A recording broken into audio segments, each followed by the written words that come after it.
2024 లేదా 25లో డిగ్రీ లేదా బీటెక్ చదివారా? సాఫ్ట్‌వేర్ జాబ్ కోసం ఎదురు చూస్తున్నారా? అయితే కోడ్ జ్ఞాన్ 100 డేస్ కోర్సులో చేరండి, జాబ్ సాధించండి.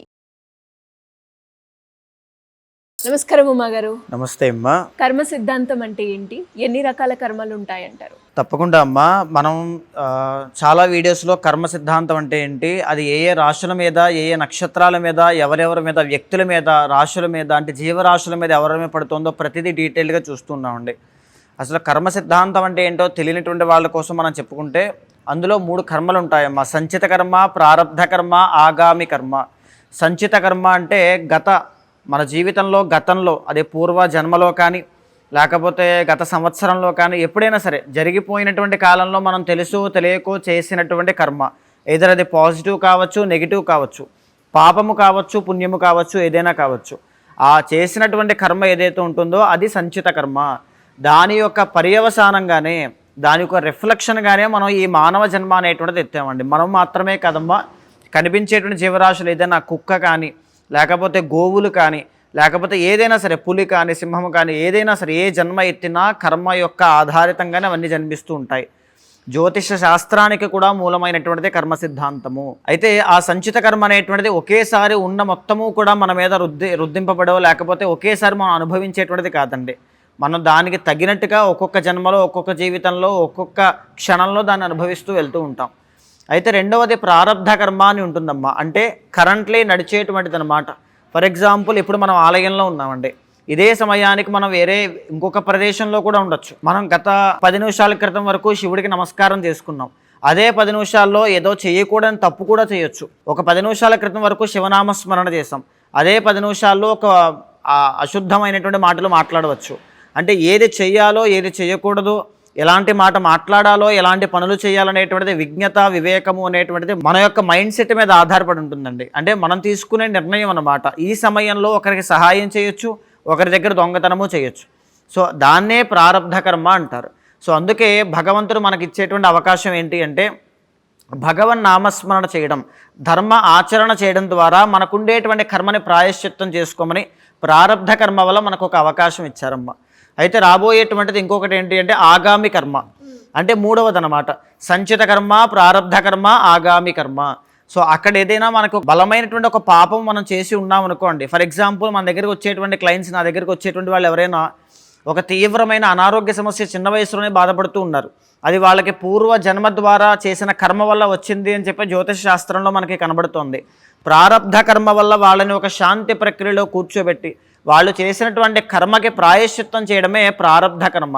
సో దానివల్ల ఆ దోషము అనేటువంటిది ఏదైతే ఉంటుందో, ఆ పాపము అనేటువంటిది ప్రాయశ్చిత్తం అవడం వల్ల ఆగామి కర్మ రాబోయే రోజుల్లో కొద్దిగా బెటర్ రిజల్ట్స్ అనేటువంటివి కనబడతాయండి. అంటే ఆ దోషము కానీ, ఆ పాపము కానీ, ఆ బాధ కానీ, శ్రమ, ఒత్తిడి ఏది కనబడకుండా రాబోయే రోజులు మనకి అనుకూలంగా కానీ ఆనందంగా ఉండాలి అనుకుంటే ప్రారబ్ధ కర్మలో ధర్మ ఆచరణ ఒకటి, ప్రాయశ్చిత్తం ఒకటి చాలా అవసరం అమ్మ. శివరాత్రి సందర్భంగా కర్మ సిద్ధాంతం గురించి మనం మాట్లాడుకుంటున్నాం. అండ్ అలాగే మీరు చెప్పిన ఈ పై మూడిట్లో సింహరాశి వారికి ఏ కర్మ వల్ల ఎక్కువగా ఎఫెక్ట్ అయ్యే ఛాన్స్ ఉందంటారు? తప్పకుండా అండి. సింహరాశి మఖ, పుబ్బ, ఉత్తరా నక్షత్రం 1వ పాదం వాళ్ళు ఎక్కువగా దీంట్లో ఉంటారండి. ఈ యొక్క సింహరాశి వాళ్ళకి మనం చూస్తే కనుక 2026 సంవత్సరంలో అష్టమ శని యొక్క ప్రభావం తీవ్రంగా ఉందమ్మా. అష్టమ శని అంటే 8వ స్థానంలో శనిగ్రహ సంచారం ఉండడం. ఇది 2026 అండ్ 2027లో కూడా ప్రభావితం అవుతుంది. సో దీని యొక్క కారణం చేత సడన్గా వచ్చేటువంటి హెల్త్ ఇష్యూస్ కానీ, సడన్గా వచ్చేటువంటి ప్రమాదాలు కానీ, ఆపదలు కానీ, అప్పులు కానీ, మానసికమైనటువంటి ఒత్తిడి కానీ, హార్మోనల్ ఇంబ్యాలెన్సెస్ కానీ, ఇలాంటివన్నీ కూడా చాలా తీవ్రంగా ఇబ్బంది పెడతాయండి.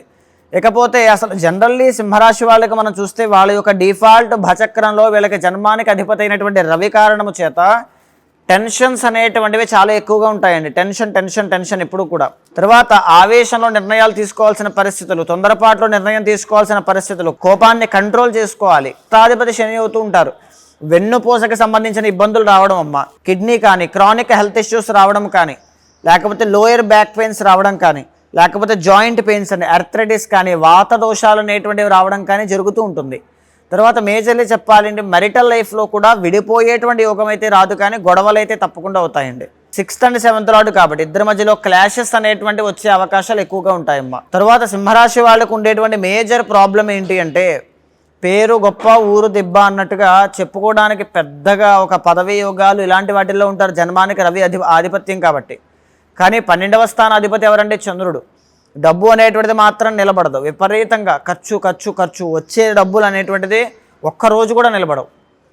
రెండోది ఏంటి అంటే మనసు నిలబడదు.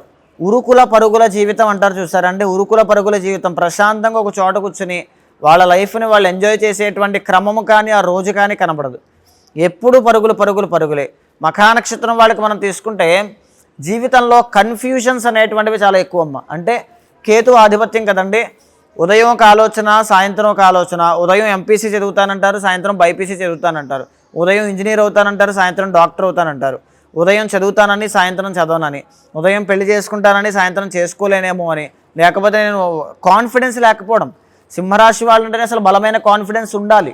బట్ కర్మ అనేటువంటిది ఎఫెక్ట్ అయినప్పుడు ఆ కేతు యొక్క దోషం వల్ల కాన్ఫిడెన్స్ లెవెల్స్ అనేటువంటివి ఉండవు. ఏం చేసినా కలిసి రాదు. అందులో ప్రాబ్లమ్స్ అనేటువంటివి ఎక్కువగా కనబడతాయి, పనుల్లో ఆటంకాలే కనబడతాయి. తర్వాత పుబ్బా నక్షత్రం తీసుకోండి. పుబ్బా నక్షత్రం వాళ్ళైతే వెరీ టాప్ నక్షత్రం అండి, చాలా మంచిది. నేను అధిపతి శుక్రుడు కాబట్టి చాలా మంచి నక్షత్రము. ఎస్పెషల్లీ సినిమా ఫీల్డ్లో ఈ మూవీ కెరీర్స్ కానీ 10 మందిని అట్రాక్ట్ చేసేటువంటి, లేకపోతే ముఖానికి అలంకార పదార్థాలు వేసుకునేటువంటి ఏ వృత్తిలోనైనా బాగా రాణిస్తారు. యాంకర్స్, జర్నలిస్ట్, కమ్యూనికేషన్ డిపార్ట్మెంట్ ఏదైనా కావచ్చు. చాలా అద్భుతంగా ఉంటుంది. పుబ్బా నక్షత్రంలో జన్మిస్తే 100% మీ ఇంట్లో ఉండేటువంటి పిల్లలకు కానీ ఎవరికైనా కళల మీద ఆసక్తి ఉందో లేదో తెలుసుకుని కళల మీద రాణించేలా చూసుకోండి. లలిత కళలు కానీ, డ్యాన్స్ కానీ, సింగింగ్ కానీ ఏదైనా కావచ్చు, ఆర్టిస్టులు కానీ అయ్యేటువంటి అవకాశాలు చాలా ఎక్కువగా ఉంటాయి. క్రియేటివ్గా ఆలోచిస్తారు. కొత్త తరహా అయినటువంటి వాళ్ళకి ఎక్కువ రీఫ్రెష్మెంట్ ఉంటుందన్నమాట. సో వీళ్ళకి కూడా ఎస్పెషల్లీ హార్మోనల్ ఇంబ్యాలెన్సెస్ రావడం కానీ, అత్తగారితో సమస్యలు, అత్తగారి పోరు అంటుంటారు చూసారండి, వాళ్ళతో సమస్యలు వచ్చి క్రమేపీ వాళ్ళకి జీవితం మీద విరక్తి పుట్టడం కానీ జరుగుతూ ఉంటుంది. ఉత్తరా నక్షత్రం 1వ పాదం చేతులారా చేసుకునే తప్పులు అన్నీ కూడా చేతులారా చేసుకునే తప్పులేనండి. అంటే ఒక విషయంలో వీళ్ళు ఒక బాధ పడుతూ ఉన్నారంటే సరిగ్గా ఆ బాధకి కారణం ఏంటని వెతుక్కుంటూ వెనక్కి వెళితే ఎక్కడో వీళ్ళు చేసుకునే తప్పే కనబడుతుంది.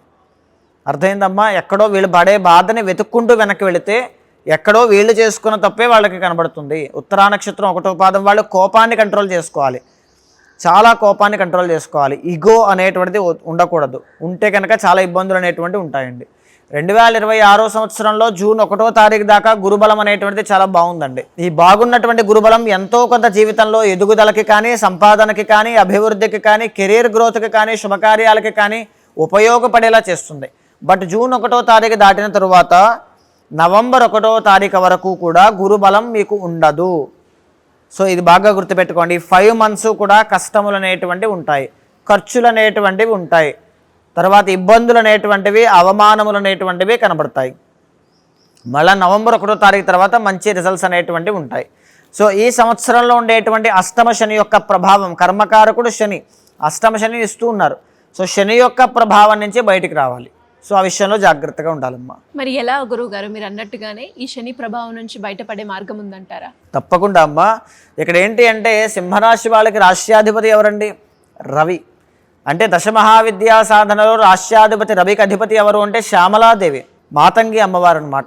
సో ఇక్కడ మనం చేసేటువంటి ఫిబ్రవరి 15వ తారీఖు కర్మ ప్రాయశ్చిత రుద్ర తంత్రంలో ఖచ్చితంగా సింహరాశి వాళ్ళు పాల్గొనండి. అష్టమ శని వల్ల వాహన ప్రమాదములు కానీ, ఆపదలు కానీ, కష్టాలు కానీ, గాయాలు కానీ, అప్పులు కానీ, మానసిక ప్రశాంతత లేకపోవడం కానీ, దేని నుంచైనా శివరాత్రి తరువాత నుంచి మీకు ఆ బెటర్ రిజల్ట్స్ అనేవి కనబడతాయి. ఆ శివరాత్రి పర్వదినం రోజున కూడా అమ్మ సాయంత్రం మొదలుకొని రాత్రి పూట జాగరణతో పాటుగా స్వామివారికి ఏకాదశి రుద్రాభిషేకాలు మహాన్యాసపూర్వకంగా పంచామృతాలతో, తర్వాత లక్ష బిల్వార్చన, తరువాత మీ ఇంట్లో ధనధాన్య సమృద్ధి పెరగడానికి, వ్యాపార అభివృద్ధి కలగడానికి లక్ష్మీ గణపతి హోమం, నాగదోషాలు కానీ, అష్టమ శని దోషము కానీ, లేకపోతే శని ప్రభావం నుంచి బయటికి రావడానికి కానీ, జన్మజాతకంలో ఉండేటువంటి దోషాలు కానీ, కుజదోషం కానీ శాంతించడానికి సుదర్శన హోమం, అఖండమైన సిరి సంపదలు వర్ధిల్లడానికి కమలాత్మిక హోమము, రవిబలం పెరగాలి, కాన్ఫిడెన్స్ పెరగాలి, జాబ్ ట్రై చేస్తుంటే రావాలి, చేసేటువంటి ఉద్యోగంలో ఎదుగుదల కనబడాలి అంటే రాజశ్యామల హోమము, శ్రీరుద్ర హోమము, వీటితో పాటుగా వేద పండితుల యొక్క ఆశీర్వచనాన్ని కూడా అందుకోండి. ఏ విధంగా ఈ పూజలో పాల్గొనే అవకాశం ఉంటుందంటారు? తప్పకుండా అండి. కింద కనిపించే నెంబర్కి కాల్ చేస్తే మా వాళ్ళు మీకు పూర్తి వివరాలు అందిస్తారు. మీరు తప్పకుండా ప్రతి ఒక్కరూ కూడా వచ్చి హోమాది క్రతువుల్లోనూ కుంకుమార్చన కానీ అభిషేకాల్లో కానీ స్వయంగా పాల్గొనవచ్చు. థ్యాంక్ యూ మా గారు, థ్యాంక్ యూ సో మచ్. నమస్తే అమ్మా.